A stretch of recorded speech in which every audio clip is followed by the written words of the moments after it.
Good morning, good afternoon, good evening, good night, whenever you happen to be catching this podcast. I hope that you are doing well, and I thank you for joining me. You have found yourself here at the Leadership Untitled podcast. My name is Karen Turner, and on this podcast, we talk about how to gain momentum in our careers. We talk about how to navigate corporate politics, and we talk about how to refine our leadership skills. We do that all while discovering the joy and confidence, the fullness that can happen when we are embodying who we are meant to be and how that trickles into other areas of our lives. So again, my name is Karen Turner.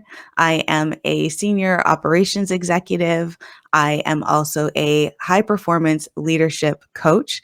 And I'm really excited about today's topic because it's me sharing a little bit more about myself and giving you a career professional update as well as announcing a new series. So let's jump in and get started. This first part, not the most exciting part about this episode, but it is part of the journey, and it's important to share the journey that I'm going on.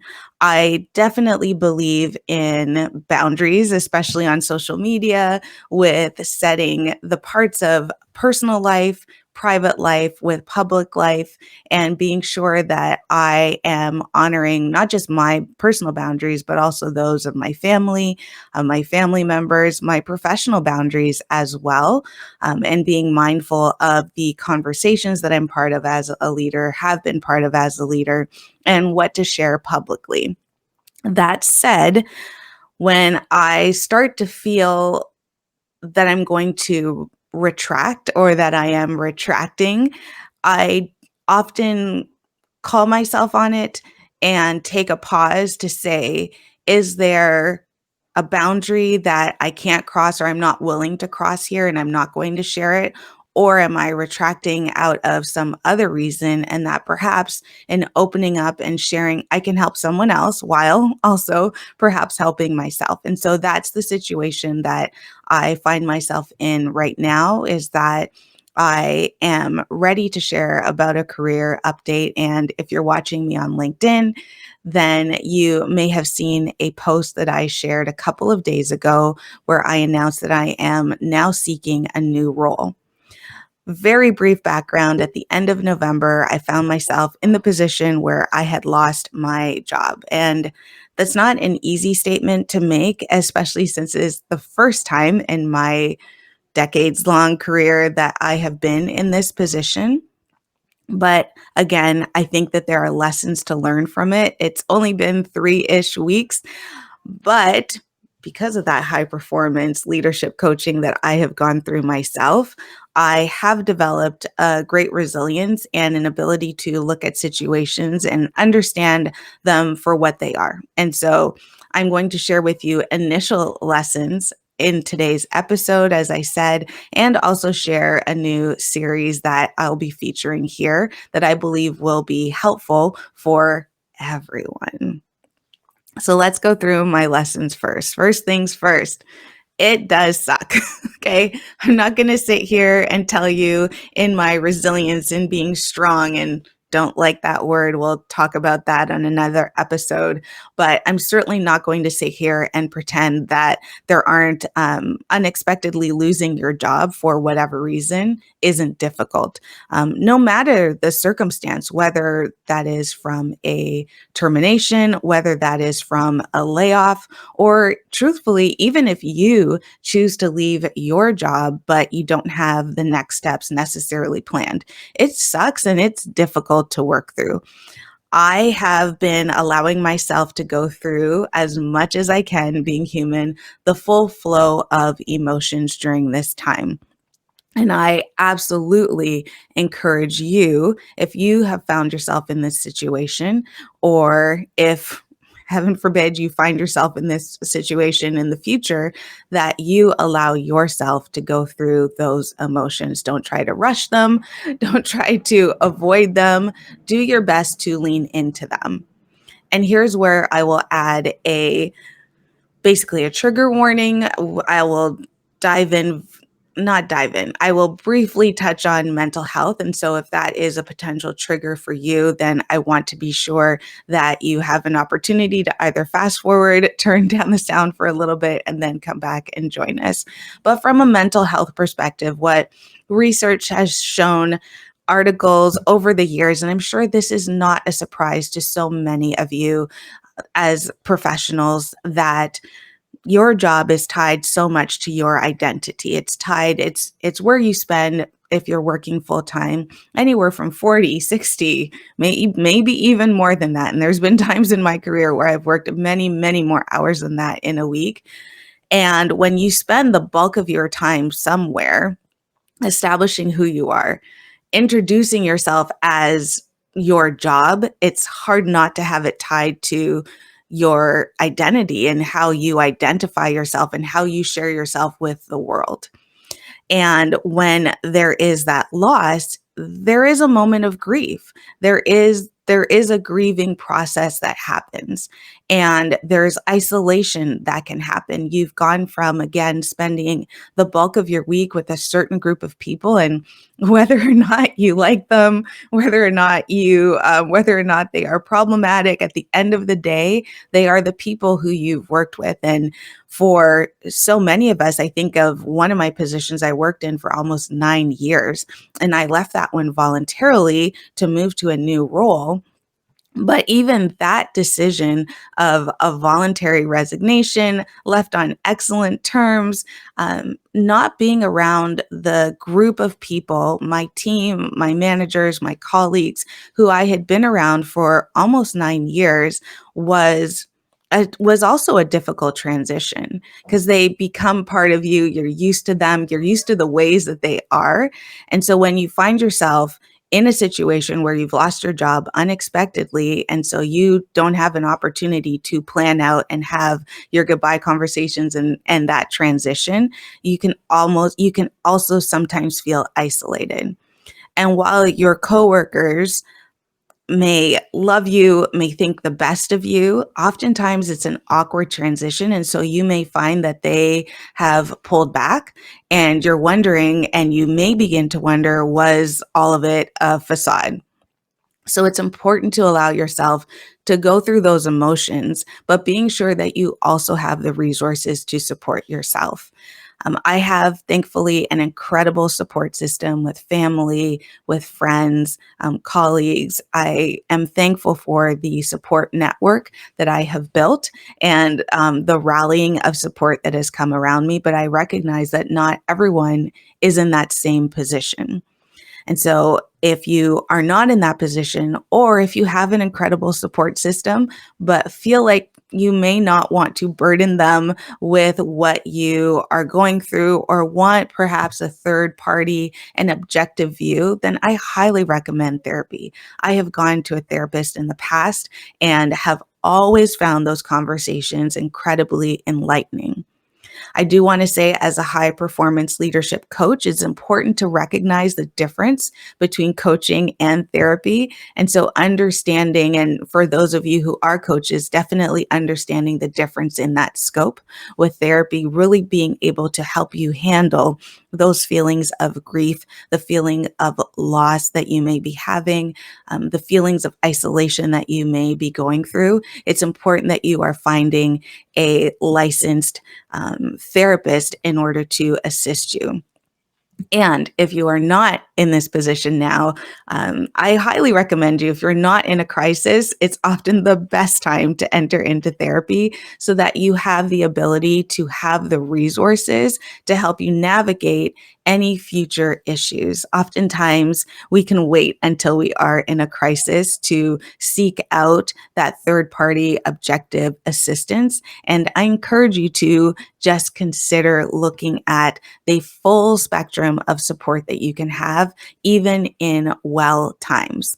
because that is often the time as well that we are open and receptive to trying different things, recalibrating our mindset, thinking about situations in a different way, so that when we reach a moment of potential crisis, we have those resources again to navigate through the feelings that may arise. So the first lesson is accepting the flow of emotion and leaning into the resources that you have around you and not allowing any stigma around mental health, talking about mental health, seeking resources to stop you from getting the help that you need to go through whatever it is that you may be experiencing. The second lesson that immediately hit me, probably a day or two later, is compassion. I, in my role, have, of course, been on the side of the table where I am delivering either a termination or a layoff. As I shared, this is the first time that I have been on the other side of the table. And as I was taking in the news, I was certainly I had a flashback. It was like a movie. I had flashbacks of all of the conversations I've had with former team members being on that side. And I would like to say that I was incredibly compassionate in each and every one of those situations. But the compassion that you feel for someone not having gone through a similar situation, of course, can only go so far.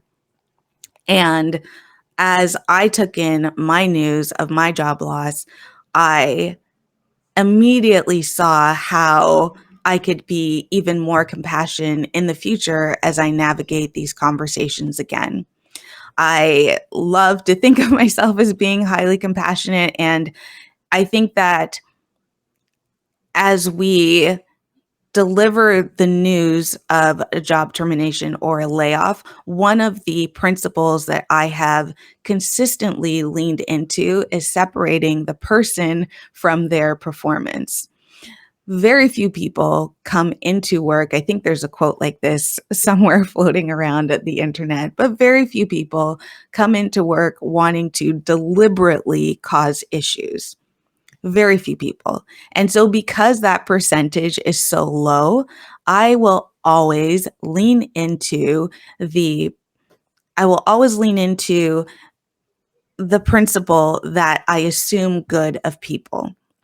I assume that this person accepted this job wanting to do their best.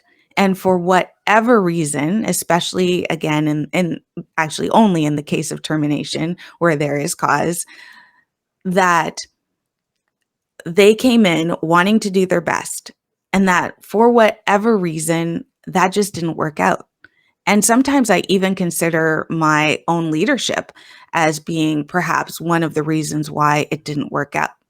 That is the wonderful benefit of an exit interview because it allows you to see where you can improve as a leader, as an organization.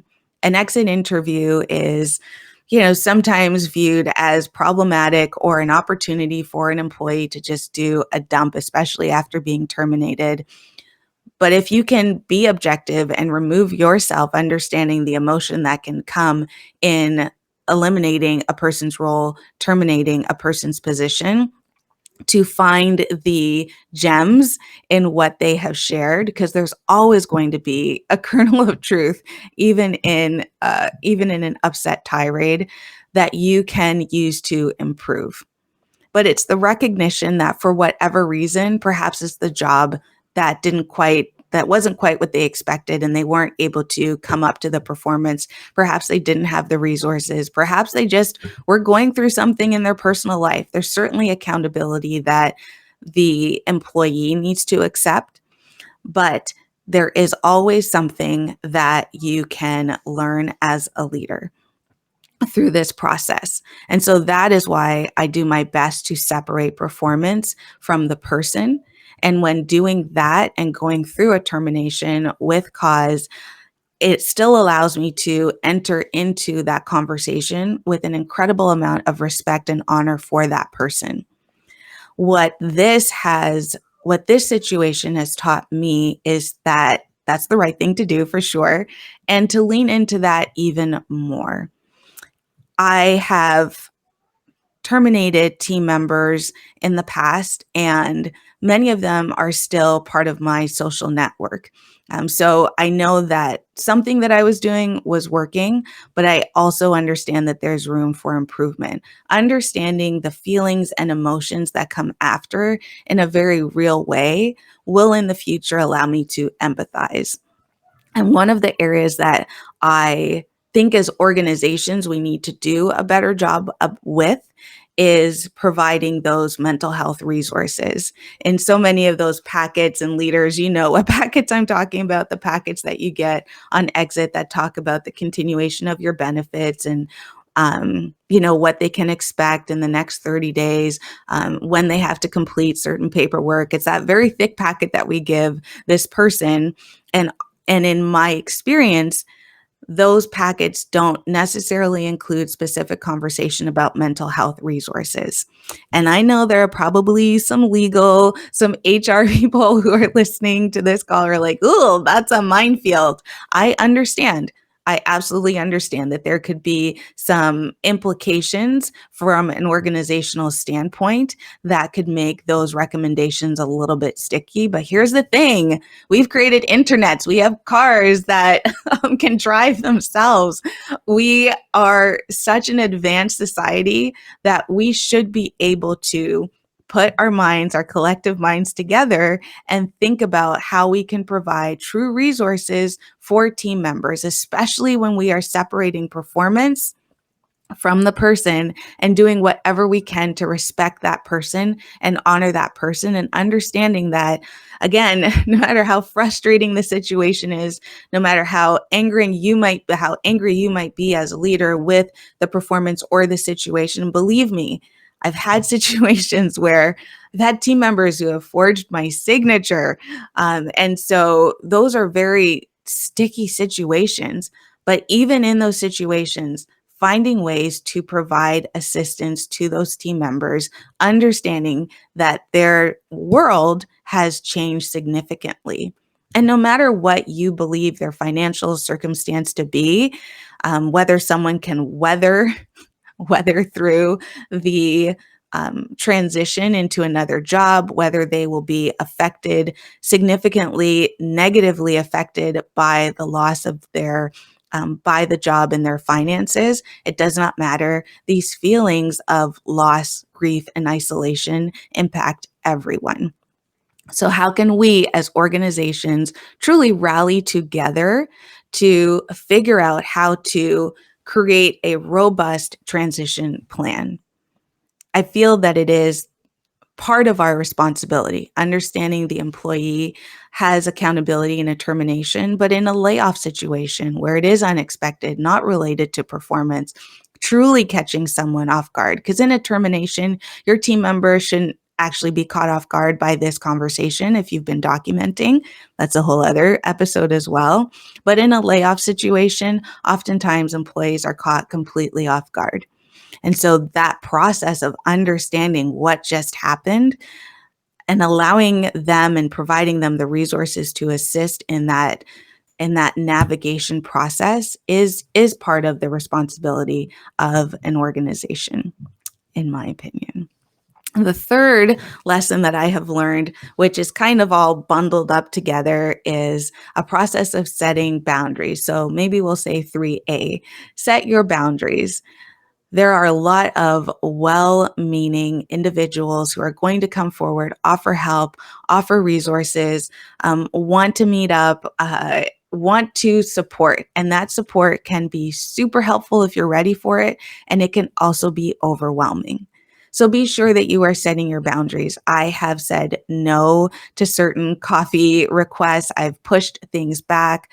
I have allowed myself to set boundaries for when I am ready to share more, when I'm ready to accept help. And it's important that you don't just allow yourself to go into that flow of just moving along and going through the actions without truly stopping to consider what it is that you would like, what it is that will be helpful to you. 3B now is once you have set those boundaries, once you are ready, reach out for help. Posting that update on LinkedIn that I am now looking for a new role was the first time that I've ever done anything like that publicly. And there was a little bit of, oh, and that's another feeling that I didn't talk about, grief, loss, and shame, which can be sometimes overwhelming. And so having someone work through those feelings with you is certainly helpful. So sometimes there might be that feeling of embarrassment and reaching out and asking for help. But let me tell you, you have either been there, someone else has either been where you have been, or they are connected closely to someone who has. And there's a lot of compassion, and there are a lot of people who are willing to rally next to you.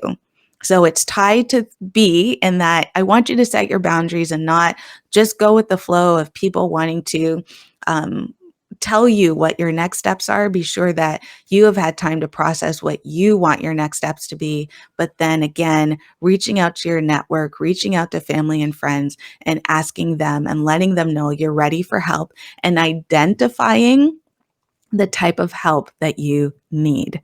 So leaning into your network. My 3C, finding ways to give back. This is probably one of the number one ways that you can get out of yourself is by leaning into others. And that can be, especially as a leader, as someone who has experience in your field, if you find yourself in a situation, whether it is job loss or just feeling that you are caught in your own emotions or caught in yourself, I encourage you to find ways to help others. Is that mentoring someone on your team, taking time to truly recognize and see who's ready to move to the next level and taking and mentoring them?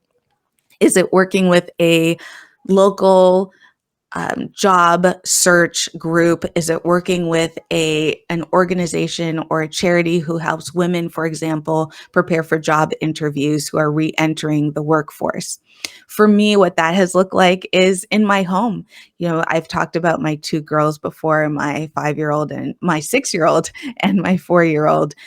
They are both in homeschool. Well, one is in homeschool, the other one is in preschool, homeschool.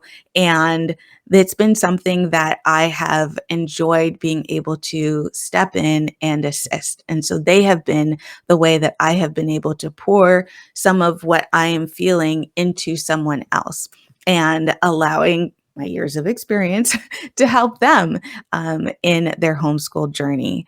As we move through the holiday season, I will be looking for local charities where I can give back, where I can help, or local organizations where I can be a mentor, provide leadership, coaching for free or at a very significantly discounted price to allow those people who normally perhaps wouldn't have the opportunity to benefit from coaching to help move their careers forward. And I'm really excited about that. And we'll share more as I find an organization that I can truly align with. But until then, the way that I'm giving back is truly focusing at home where charity love begins first.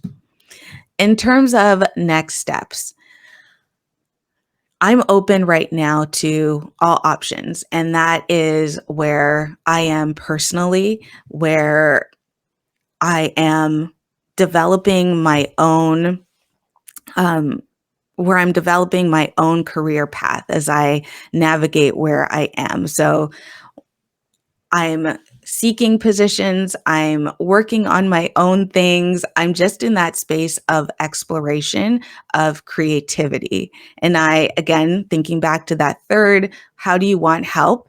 And asking for help and identifying how you want help.